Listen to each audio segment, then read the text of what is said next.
Hello बच्चों,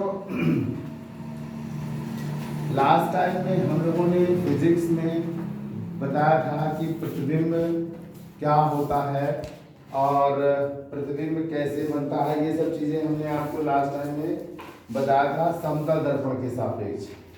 समतल दर्पण के सापेक्ष जो आप अपने घर में कांच का शीशा यूज करते हैं, जिसमें अपना सकल सूरत देखते हैं, अपने को मेंटेन करते हैं, वह एक समतल दर्पण होता है। क्या होता है बच्चों? समतल दर्पण। अभी हम लोग दर्पण पढ़ रहे हैं, दर्पण में ही अभी और आगे पढ़ेंगे। समतल दर्पण में गोली दर्पण, उसी गोली दर्पण को काटकर हम लोग बनाएंगे अवतल दर्पण और उत्तल दर्पण। अवतल दर्पण और उत्तल दर्पण समझ में आया? तो उस पर क्या होगा उसके बारे में भी डिटेल से पढ़ेंगे, लेकिन फिलहाल अभी हमको ये जानना है कि जो हमारा समतल दर्पण था उस पर प्रतिबिंब कितने प्रकार का बनता है। समतल दर्पण पर प्रतिबिंब कितने प्रकार का बनता है?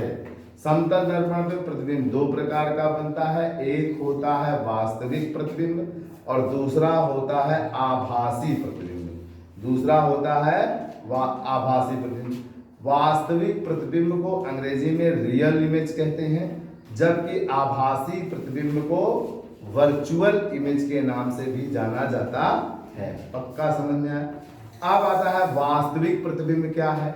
तो जब आपने देखा कि समतल दर्पण पर हमने कोई वस्तु रखा, बिंब रखा, वस्तु कहिए या बिंब कहिए, बात एक ही है, आपने रखा, तो उससे दो प्रकाश की किरणें निकली थी।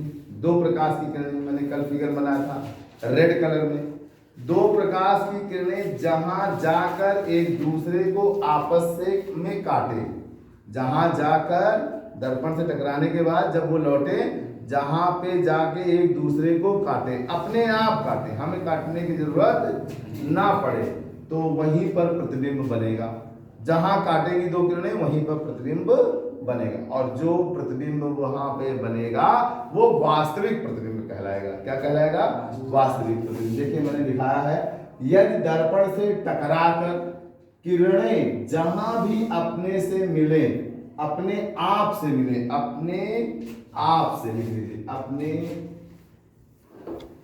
आप से मिले, उसे हम वास्तविक, उसे हम क्या कहते हैं? वास्तविक क्या? प्रतिबिंब, इमेज कहते हैं। क्लियर है यहां तक? अब आता है आभासी प्रतिबिंब। जब हम समतल दर्पण लिए हों और उस पर कोई आप क्या रखे हो? बिंब। बिंब माने क्या बोला मैंने आपको?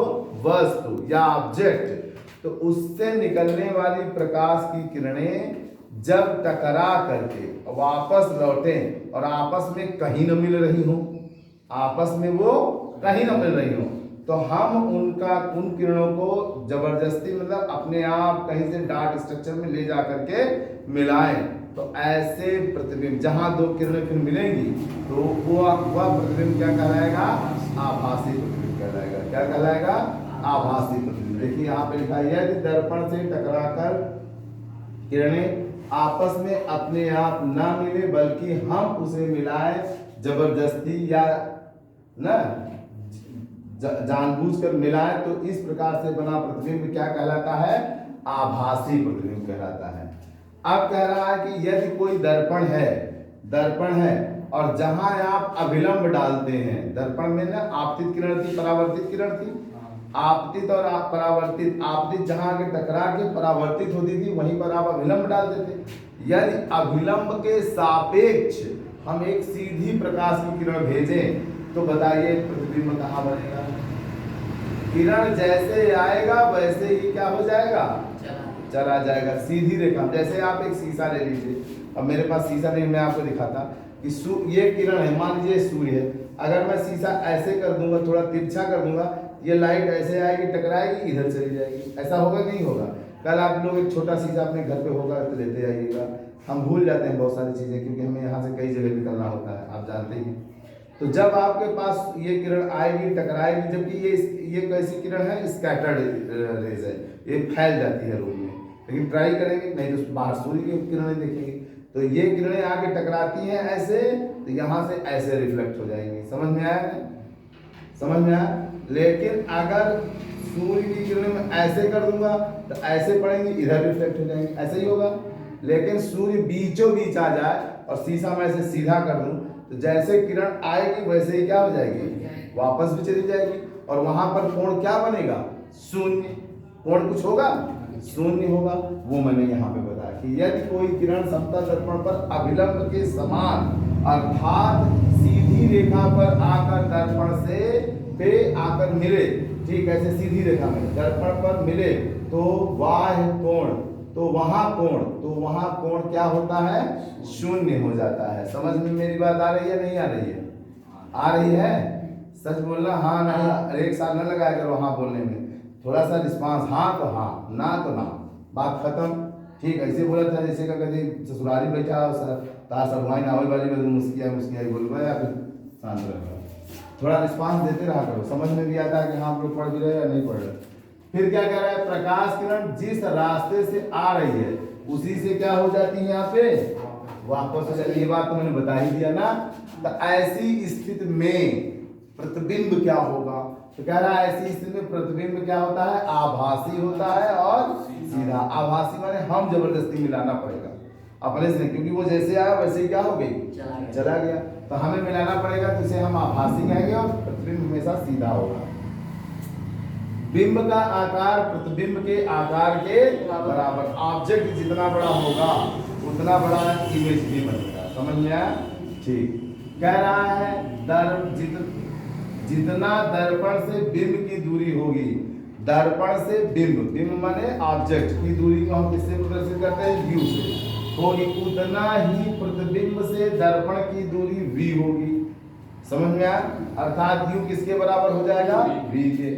प्रतिबिंब पार्श्व परावर्तित देखने को मिलता है। प्रतिबिंब में पार्श्व परावर्तित का मतलब क्या हुआ, जैसे मैं ये खड़ा हूं, अभी ध्यान से देखिएगा मेरी तरफ देखिएगा, मैं खड़ा हूं, मेरा सिर 0.1 है, मेरा सिर 0.1 है और मेरा पैर क्या है, 0.2 है।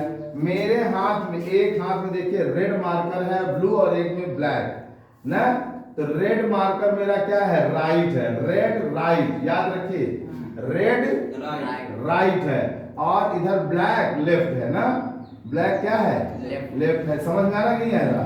ठीक। और यदि मैं ऐसे घूम जाऊं तो सिर पे ही रहेगा, 1 पे ही है। देखिए अगले इमेज में, चित्र में देखिए 1 पे ही रहेगा। ये दर्पण आपने लगाया है, 1 पे रहेगा, 2 पे रहेगा, पैर पे ही रहा और सर पे रहा। बदला क्या कोई चीज नहीं बदला, क्या जो मेरा दायां था वो मेरा बायां हो गया, जो बायां था वो मेरा दायां। पोजीशन बदल गया कि नहीं बदल गया? तो ये परिवर्तन देखने को मिलता है। अब हम लोग अगले पीरियड में आपको पढ़ाएंगे गोलीय दर्पण, और गोलीय दर्पण में यह बताएंगे कि जो दर्पण है उससे हम अवतल लेंस कैसे बनाते हैं, अवतल दर्पण कैसे बनाते हैं, उत्तल दर्पण कैसे बनाते हैं। समझ में आया? तो बस आज की कथा यहीं पे हम समाप्त करते हैं। अगले दिन आपको फिर मिलेंगे इसी चैनल पर, इसी टाइम पर। आप देखते रहिएगा। धन्यवाद बच्चों।